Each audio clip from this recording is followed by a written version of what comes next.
Hi friends, അജിന്ത്യ Prasad family വ്ളോഗിലേക്ക് എല്ലാവർക്കും സ്വാഗതം.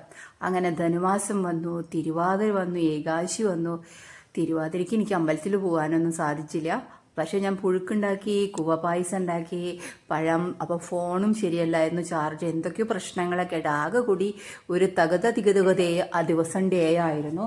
അതുകൊണ്ട് തന്നെ അതൊന്നും വീഡിയോ എടുത്തില്ല. ഇത് മാത്രമാണ് തിരുവാതിര സ്പെഷ്യൽ എന്ന് വിചാരിച്ചിട്ട്, അല്ലെങ്കിൽ തിരുവാതിരയുടെ അന്ന് ഞാൻ എടുത്തൊരു വീഡിയോ കേട്ടോ. അപ്പം ഇതൊക്കെ കഴിച്ചു, നല്ല സുഖമായിരുന്നു, കഴിച്ചു. ഫുഡൊക്കെ അടിപൊളിയായിരുന്നു, ടേസ്റ്റി ആയിരുന്നു. അങ്ങനെ നമ്മുടെ ഈ വർഷത്തെ, അതായത് നമ്മുടെ 2020 തിരുവാതിര അങ്ങനെ കഴിഞ്ഞു. ഇനി ഞാൻ വേറെ ദിവസം എടുത്തൊരു വീഡിയോ ആണ് കേട്ടോ ഇതൊക്കെ. ഹായ് ഫ്രണ്ട്സ്, അതെ ഞാൻ ഇന്ന് കുറച്ച് സാധനങ്ങളൊക്കെ ഉണ്ടാക്കുന്നുണ്ട്, മീൻകറി അങ്ങനെ അങ്ങനെയൊക്കെ ആയിട്ട്. അപ്പം ആ ഒരു സംഭവത്തിലേക്ക് നമുക്ക് പോവാം കേട്ടോ. അടിപൊളിയാക്കിയിട്ട് ഉണ്ടാക്കാം. ചുമക്കുണ്ട്, മൂക്കുന്നുണ്ട്, കാണിച്ചു തരാം. കണ്ടോ, നമ്മൾ വെളിച്ചെണ്ണ ഒഴിച്ചിട്ട് ഉലുവ ചേർത്ത് അതിലേക്ക് സവാളയും കുറച്ച് പച്ചമുളക്, ഒരു 2 പച്ചമുളക്, പിന്നെ ഇഞ്ചി, ഇതാണ് ഇട്ടത്. ഞാൻ ചെറിയ ഉള്ളിയല്ല ചേർത്തിരിക്കുന്നത്. എന്നിട്ട് ഇതിലേക്ക് നമുക്ക് കുറച്ച് മഞ്ഞൾപ്പൊടി, മല്ലിപ്പൊടി, മുളക് പൊടി, ഇതെല്ലാം കുറേശ്ശെ നമ്മുടെ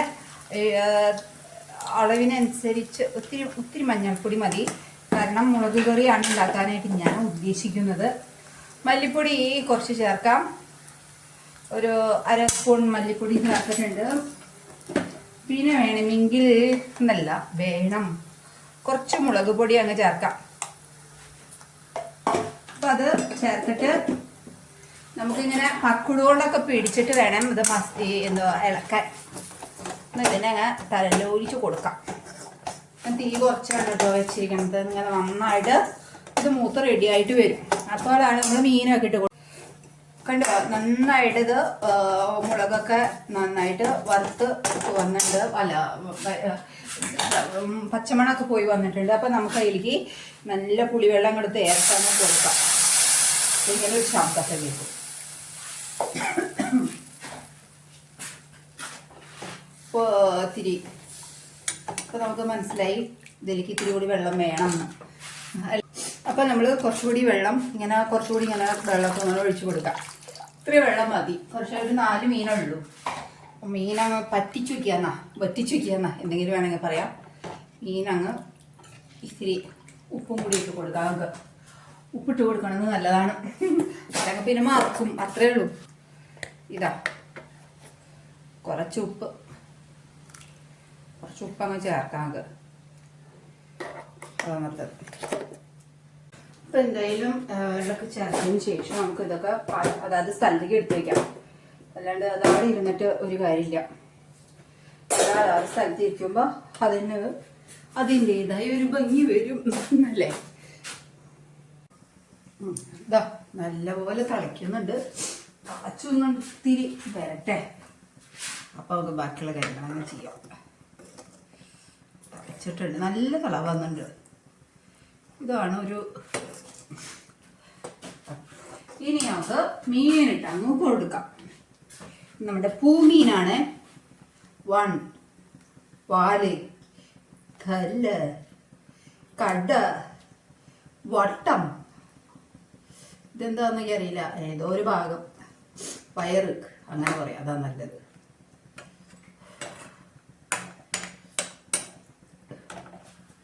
ഇതൊക്കെ ഇട്ട് കൊടുത്തു. എന്നിട്ട് അത് അടച്ചു വെച്ചങ്ങ് വേവിക്കാം. അടയ്ക്കാനുള്ള പാത്രം തപ്പട്ടെ.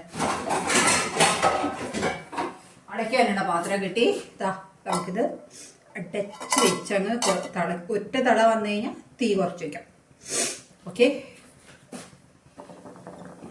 നല്ല തള വന്നിട്ടുണ്ട്. നമുക്കൊന്ന് തീ കുറച്ച് വയ്ക്കാം. ഒന്ന് കുറച്ച് വയ്ക്കാം. എന്നിട്ട് അത് വരുന്ന കുറുകണം. അപ്പോൾ അതാണ്. അപ്പോൾ അങ്ങനെ എണ്ണ തെളിയും. തീയൊന്ന് കുറച്ച് വെച്ചിട്ട് ഇരിക്കട്ടെ. നല്ല തള വന്നത് വെച്ച് തിളച്ച്, എന്നിട്ട് മീനൊക്കെ വെന്ത് റെഡി ആയിട്ട് വരാം. അല്ലെങ്കിൽ ഈ വെള്ളം കംപ്ലീറ്റ് വെട്ടിപ്പോകും.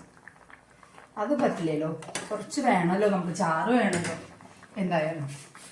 അപ്പോൾ കുഞ്ഞുമ്മനോടി നമ്മൾ തിളക്കി ചെറിയ തീയുടെ കണ്ടോ, അത്യാവശ്യം വറ്റി വന്നിട്ടുണ്ട് മീൻ കറി. നമുക്ക് ഈ ചീനച്ചട്ടിന്നൊക്കെ നമ്മൾ മാറ്റി വെക്കണം കേട്ടോ, കാരണം ഇതൊരു അലുമിനിയത്തിൻ്റെ ചീനച്ചട്ടി ആയതുകൊണ്ട് നമ്മൾ ഇതിൽ തന്നെ മീൻ കറി ഒന്നും വെക്കില്ല. അല്ല, മീൻ കറി നമ്മൾ ഇതിൽ നിന്ന് മാറ്റി വെക്കുന്നതാണ് ഏറ്റവും നല്ലത്. കണ്ടോ, അപ്പം അടിപൊളിയായിട്ട് മീനൊക്കെ വെന്ത് സൂപ്പർ ചുന്തിരിയായിട്ട് വന്നിട്ടുണ്ട്. അതും ഇതിന് നല്ല കളറ്. അപ്പോൾ ഇതിലേക്ക് നമ്മൾ കുറച്ച് വെളിച്ചെണ്ണ ഒഴിച്ചു കൊടുക്കാം. അതാണ് ഇതിൻ്റെ ഒരു സെറ്റപ്പ്. ഇതിരി കുറച്ച് വെച്ചിട്ടുണ്ട് കേട്ടോ, ഞാൻ എന്നിട്ട് ചെയ്തത്. കാരണം ഈ ചീനച്ചട്ടി ഇറക്കി വയ്ക്കാൻ നിങ്ങൾക്കത് കാണിക്കു വേണ്ടി, അതിനൊക്കെ വേണ്ടി ഞാൻ അതിങ്ങനെ വെച്ച് കുറച്ച് കഴിഞ്ഞ് ഇതിൽ നിന്ന് മാറ്റി വയ്ക്കണേ. അപ്പം അങ്ങനെ നമ്മുടെ മീൻകറി അങ്ങോട്ട് ഇറക്കണം.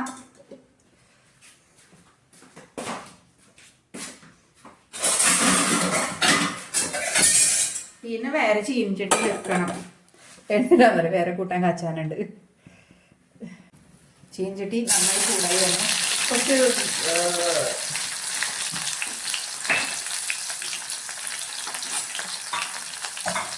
ഇനി ഇതൊക്കെ നന്നായിട്ട്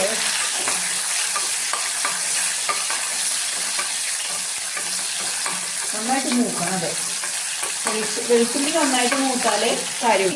കുറച്ച് മുളകുപൊടി, ഞാൻ വറ്റൽമുളക് മറ്റേത് കുത്തുപൊടി ചേർക്കാമെന്ന് വിചാരിച്ച് പൊടിച്ച് വെച്ചിട്ടില്ല. അപ്പോൾ കുറച്ച് മുളകത്തിരി കൂടുതലായി കഴിക്കന്നെ.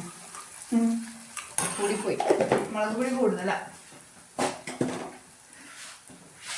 ഒരു കാര്യം ചെയ്യാം, ഇത്തിരി ചമ്മന്തി ആക്കിയിട്ട് എടുക്കാതെ.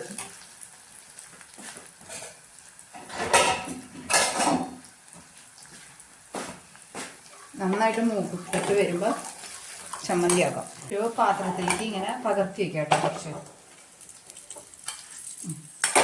ആവശ്യമുണ്ടെങ്കിൽ ചേർക്കാം നമുക്ക്.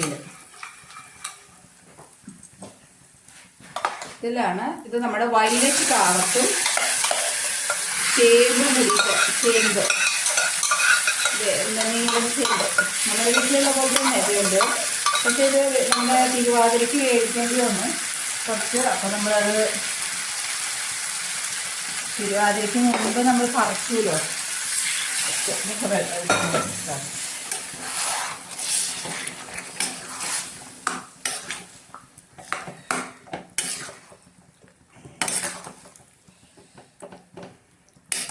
വെള്ളത്തോട് കൂടി ഇരുന്നോട്ടെ, നല്ല ടേസ്റ്റാണ്. ഉപ്പ് കുറവുണ്ടോ എന്ന് സംശയം.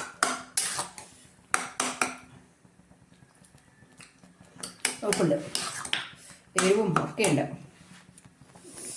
ഇത്രയുള്ള ചേമ്പുപ്പേരിയേ നമ്മുടെ നേരത്തെ ഒഴിച്ചു വെച്ച മുളക് ചാറിലേക്ക് ഇച്ചിരി ചൂടുണ്ട് കേട്ടോ.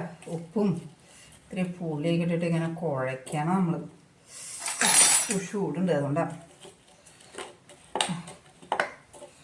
ഇതൊക്കെ ഇത് മതി ചേക്കാൻ ചോറുണ്ണാൻ. പുളി ഇതങ്ങോട്ട് കിടന്ന് ഇത്തിരി അലിയട്ടെ. നല്ല ടേസ്റ്റ്.